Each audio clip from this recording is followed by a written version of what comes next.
សិល្បៈចងមិត្តបន្ទន់ចិត្តអ្នកដទៃ How to win friend and influence people នៅក្នុងថ្ងៃនេះដែរយើងនឹងនិយាយតាក់ទងជាមួយនឹងតើអ្វីខ្លះដែលយើងអាចរៀនបានពីសៀវភៅមួយក្បាលដែលមានចំណងជើងថា How to win friend and influence people នេះសៀវភៅមួយនេះគឺជាសៀវភៅដែលលក់ដាច់ខ្លាំងតែម្ដងបងប្អូនបាទអញ្ចឹងតាក់ទងជាមួយនឹងសៀវភៅនេះចំពោះផ្នែកទី1គឺនិយាយអំពីវិធីសាស្ត្រជាមូលដ្ឋានក្នុងការប្រស័យតាក់ទងជាមួយមនុស្សផ្នែកនេះគឺជាផ្នែកមួយដែលសំខាន់អញ្ចឹងតាក់ទងជាមួយនឹងគោលការណ៍ទី1គឺកុំរិះគន់កុំស្ដីបន្ទោសឬក៏កុំត្អូញត្អែរនៅពេលដែលអ្នកចង់រិះគន់នរណាម្នាក់វាដូចជាការវាយប្រហារទៅលើអំនួតនិងអ៊ីកូរបស់ពួកគេដែរតាមធម្មជាតិមនុស្សនឹងមិនទទួលស្គាល់កំហុសភ្លាមៗទេតែពួកគេនឹងព្យាយាមការពារខ្លួនរកលេសដោះសារឬថែមទាំងបន្ទោសអ្នកវិញទៀតផងការរិះគន់បង្កើតឲ្យមានការអាក់អន់ចិត្តនិងកំហឹងដែលអាចបំផ្លាញទំនាក់ទំនងបានយូរអង្វែងវាមិនអាចផ្លាស់ប្ដូរអកប្បកិរិយាគេបានទេព្រោះវាធ្វើឲ្យពួកគេមានអារម្មណ៍អវិជ្ជមានអញ្ចឹងឧទាហរណ៍ថាបងប្អូនចង់និយាយទៅលើបុគ្គលិកម្នាក់ដែលគាត់មកធ្វើការយឺតយើងអត់អាចនិយាយថាឯនេះមកយឺតរហូតគ្មានវិន័យសោះនេះគឺជាការរិះគន់ចំដែលធ្វើឲ្យបុគ្គលិកនោះមានអារម្មណ៍អាម៉ាស់និងអាចមានការខឹងនៅក្នុងចិត្តវិធីដ៏ល្អគឺយើងអាចធ្វើការនិយាយថាខ្ញុំឃើញថាមួយរយៈនេះបងអូនហាក់ដូចជាមានការលំបាកក្នុងការមកឲ្យទាន់ម៉ោងតើមានបញ្ហាអ្វីដែលអាចជួយបានទេកន្លែងនេះគឺយើងបង្ហាញពីការយកចិត្តមិនមែនជាការស្ដីបន្ទោសទេគោលការណ៍ទី2ផ្ដល់ការកោតសរសើរដោយស្មោះត្រង់និងពិតប្រាកដមនុស្សគ្រប់រូបមានសេចក្តីស្រែកឃ្លានចង់ឲ្យគេទទួលស្គាល់និងមានអារម្មណ៍ថាខ្លួនសំខាន់ការសរសើរគឺខុសពីការបញ្ជោការបញ្ជោគឺមិនស្មោះត្រង់និយាយលើសពីការពិតនិងងាយនឹងគេចាប់បានរីឯការកោតសរសើរដោយស្មោះត្រង់គឺផ្ដោតទៅលើទង្វើឬគុណសម្បត្តិជាក់លាក់ណាមួយវាធ្វើឲ្យអ្នកទទួលមានអារម្មណ៍ថាការខិតខំរបស់គេត្រូវបានមើលឃើញនិងឲ្យតម្លៃឧទាហរណ៍តើតើមួយការបញ្ជោដែលមិនល្អនោះគឺថាអ្នកគឺជាអ្នកដែលធ្វើបទបង្ហាញដែលល្អខ្លាំងជាងគេបំផុតនៅលើពិភពលោក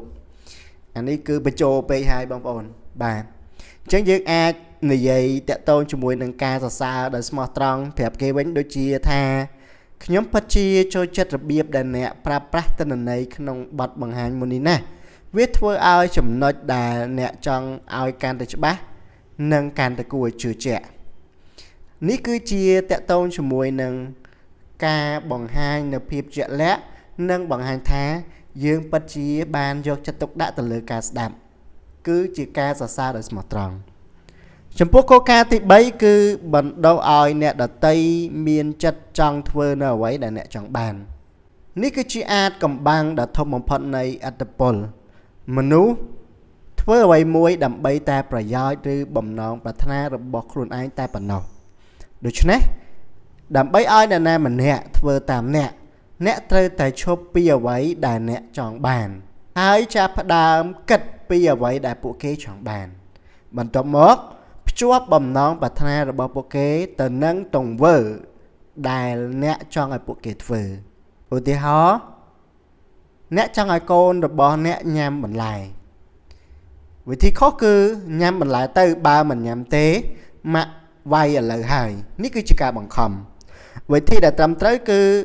កូនចង់រត់លឿនហើយខ្លាំងដោយ Superhero អត់បន្លែនេះនឹងជួយឲ្យឆ្អឹងនិងសាច់ដុំរបស់កូនរឹងមាំ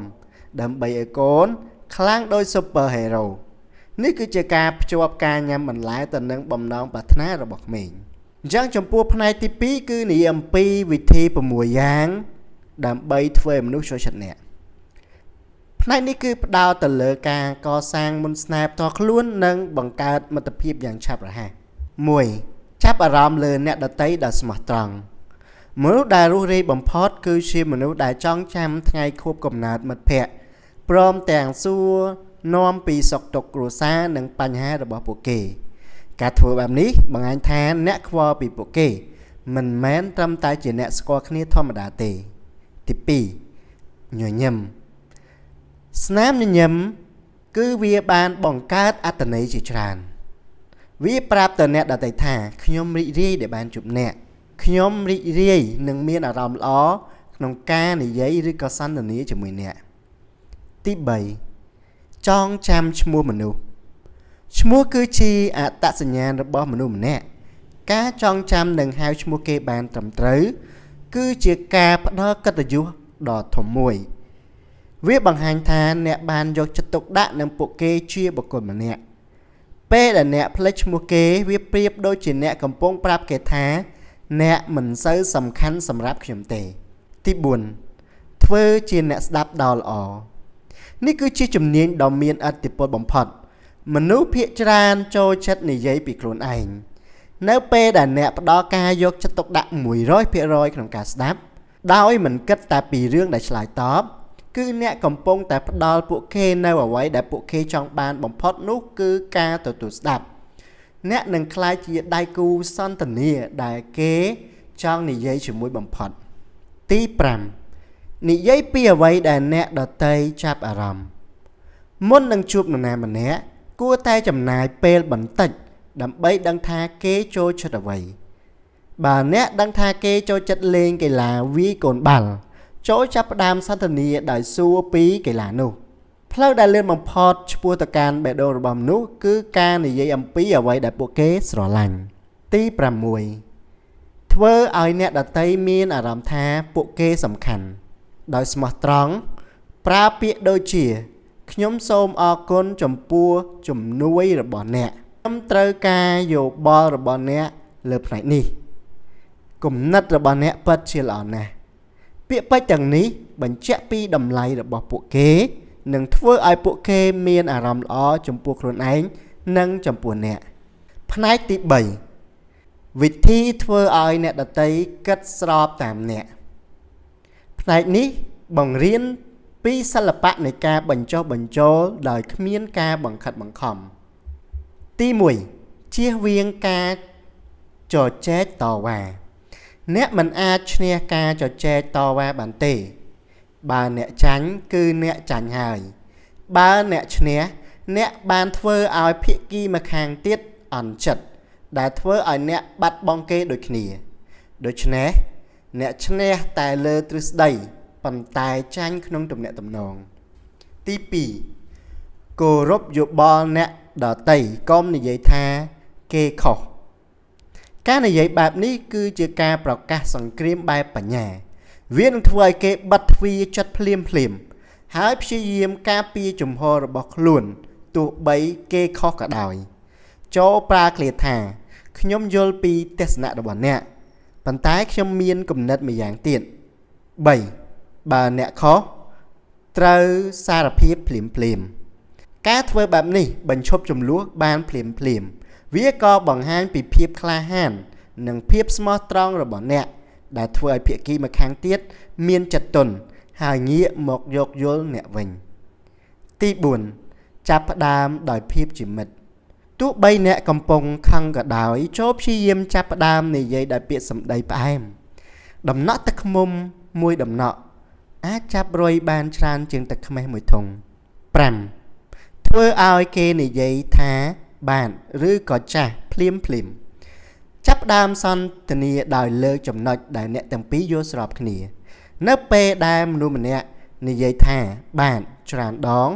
គេនឹងបង្កើតទម្លាប់នៃការយល់ព្រមដែលធ្វើឲ្យគេពិបាកនឹងបដិសេធនៅពេលក្រោយទី7ធ្វើឲ្យគេមានអារម្មណ៍ថាគំនិតនោះជារបស់គេមនុស្សជឿជាក់ទៅលើគំនិតដែលខ្លួនបង្កើតជាជាងគំនិតរបស់អ្នកដទៃជំនួសឲ្យការប្រើថានេះជាគំនិតរបស់អ្នកចូលសួរសំណួរដែលលើកឲ្យគំនិតនោះជាគំនិតរបស់គេឧទាហរណ៍តើយើងគួរធ្វើបែបណាដើម្បីដោះស្រាយបញ្ហានេះ8ព្យាយាមយល់ពីទស្សនៈរបស់អ្នកដទៃដាក់ខ្លួនឯងនៅក្នុងស្បែកជើងរបស់គេសួរខ្លួនឯងថាហេតុអ្វីបានជាគេគិតនឹងធ្វើបែបនេះការយល់ពីហេតុផលរបស់គេនឹងធ្វើឲ្យអ្នកអាចដោះស្រាយបញ្ហាបានលឿន ផ្នែកទី4ធ្វើជាអ្នកដឹកនាំរបៀបផ្លាស់ប្ដូរមនុស្សដោយគ្មានការអអន់ចិត្តនេះគឺជាផ្នែកសម្រាប់គ្រប់គ្រងនិងដឹកនាំឬឪពុកម្ដាយក្នុងការកែលម្អអ្នកដទៃដោយមានប្រសិទ្ធភាពទី1ចាប់ផ្ដើមដោយការសរសើរមុននឹងនិយាយអំពីចំណុចខ្វះខាតចូលចាប់ផ្ដើមដោយការសរសើរពីចំណុចល្អរបស់គេជាមុនសិនវាប្រៀបដូចជាពេទ្យធ្មេញដែលចាក់ថ្នាំស្ពឹកមុននឹងដកធ្មេញអញ្ចឹងដែរទី2បង្ហាញកំហុសដោយប្រយោលជំនួសឲ្យការប្រើពាក្យប៉ុន្តែចូលប្រើពាក្យហើយឧទាហរណ៍របាយការណ៍នេះល្អណាស់ប៉ុន្តែមានកំហុសអក្ខរាវិរុទ្ធច្រើនយើងអាចនិយាយថារបាយការណ៍នេះល្អហើយបើយើងកែអក្ខរាវិរុទ្ធបន្តិចទៀតវាកាន់តែប្រសើរទី3និយាយពីកំហុសខ្លួនឯងមុននឹងរិះគន់គេការដែលធ្វើបែបនេះវាបង្ហាញឲ្យគេនឹងងាយទទួលយកការកែលម្អពីយើងឧទាហរណ៍ថាកាលពីខ្ញុំអាយុប៉ុនឯងខ្ញុំក៏ធ្លាប់ធ្វើរឿងនេះខុសដែរទី4សួរសំណួរជំនួសឲ្យការចេញបញ្ជា